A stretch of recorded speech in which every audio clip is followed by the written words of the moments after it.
What would be your advice to parents watching right now who may one day find that their daughter's looking at pornography or have discovered that? How should they approach that conversation? What should they say? Gosh, it's so difficult, I think, with any parenting advice, because as you know, with children, your People are children are different. so different. They're Yeah. so different. So your approach with one daughter might be completely different than the approach with the other. And then also, like, at what age she is. Like, had they discovered this issue at 14, I think that would have been a different approach than 16 or 18. Even when I look back, it's like I needed different things at different points because it was growing. It was out of control. And in the beginning it wasn't so much, and so they maybe could have done some things a little differently. But I think a big thing to understand is, one, your daughter or whoever's struggling with this, your son, doesn't want this. No one who has a pornography addiction sought to have a pornography addiction. We all ended up here. And it, I wouldn't wish it upon my worst enemy, because it is so shameful and it's so isolating and it's so overwhelming, because it's everywhere and it's free, and like I don't have to go anywhere to seek it. And sometimes I fall into it before I even realize what I'm doing. I'm already there, and it's so hopeless feeling at times. So just know that your child who's struggling with this needs compassion. They need you to listen. They need understanding. But they also need help, like big time help. Like, not just, hey, we're going to take away your computer, because guess what? I went without my computer many times and I still found a way. Yeah. Okay. I went without internet at home. And there was a time where I remember I was driving around in my car with my laptop looking for hotspots or free Wi-Fi so I could view pornography. Like, I remember viewing it in public libraries because, okay, now I can't view it at home. Like, yes, those structures are going to be helpful, but that's just the beginning of a very long, lifelong struggle. And parents need to know that there's no quick fix. We all want the quick fix. The Yeah. addict wants the quick fix. Mom and dad want the quick fix. Everyone wants this to be rid of and to be out of the house and to be gone with, and no one has to struggle with it ever again. But the reality is, most likely, they're going to struggle with it for a very long time. So brace I yourself, love mom that. and dad. Wow. Yeah, I love that, because it's not just, as you said, the addict wants a quick fix. The parents want the quick fix. And the addict wants the quick fix in like both directions. Like, they want to be able to flick a switch and be done with this, but they also want to look at the porn so they can like emotionally regulate, which has got them into this mess in the first place. Yeah, I'm just thinking, like, I got daughters, and I don't know, you tell me what you think. I think I mean, it's easy to think of it in the cool light of day and not being in the midst of it, but just to say to my Right. daughter, like, I freaking love you, and I like you, and I'd kill anybody who hurts you, and I'd okay, I don't As mean you that. should, Matt. Yeah, As you yeah, should. yeah, I yeah. got babies too now. Look, I live in Texas. Like, Yeah, we're and ready. You want to I'd come to give my you house? their body Come. as a present. Yeah, Right. and there's nothing you could ever do to make me love you less. You know, like, I don't know, just, I can't imagine that crippling shame, like walking into that situation, knowing what your parents know and just feeling so naked, so vulnerable, so raw, so dirty, just to have that reiteration of like, you're the best, I love you, and we're Yes. going to get through Yes. this together. It just must be so helpful to hear that. Absolutely. If I would have heard that from my parents, now that was there. They weren't saying it, but that was there in their offering to send me to rehab. That was an extension of that was them saying, "We love you, we want to help you." But what I really needed to hear from my father specifically was, "You're beautiful. I love you.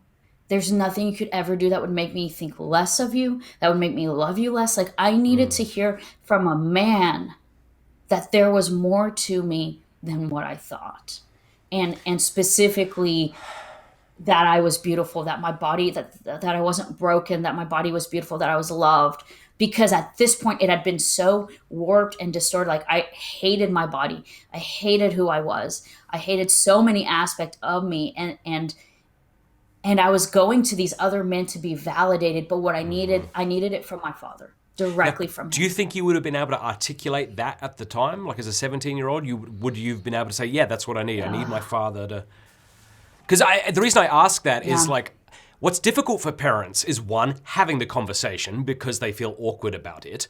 And two, you would love this conversation to go, hey, I love you, and there's nothing you could do to make me love you less. And then the girl cries and hugs the father, and it's a lovely, but that's probably not how it's going to happen. It's the girl's going to probably, or the son, react awkwardly, push you away. But that doesn't mean it was a bad conversation. Awkward is the new black. Sometimes you just have to press into those conversations, and if awkward's the only way, then that's all right. I think it's gonna be awkward. It's gonna be so uncomfortable. It's going to be messy and brutal. But when I look at the cross, like it was so brutal, and it was humiliating and uncomfortable in every single way. And yet glory came from that cross. So this conversation that you're going to have with your son or daughter, they're going to hate you, most likely. And it's going to be messy, and it's going to look not how you want it to look, because we do want there to be this like resolution by the end of the conversation. My mom and I, we were in tears and we were screaming at each other so much along the way, because there's lies and manipulation. Remember, for me as an addict, I lied to everyone around me. I manipulated everyone. There were many times I told my parents, I have homework. Y'all are going out to dinner with the whole family. I need to stay home because I have to write this essay. Straight up lying to them so I could have alone time with the computer and watch as much porn as I want.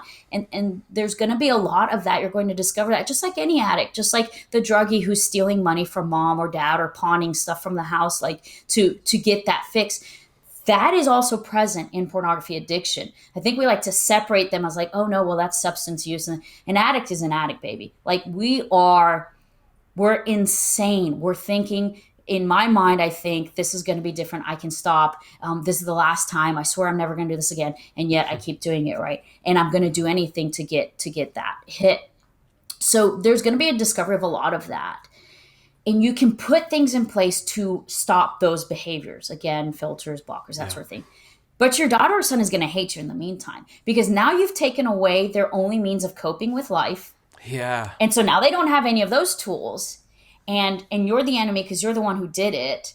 And there's going to be that pushback just because now what am I supposed to do? Now I'm uncomfortable in my skin. I don't even want to be in my own house anymore because my mom and dad are taking away this thing from me.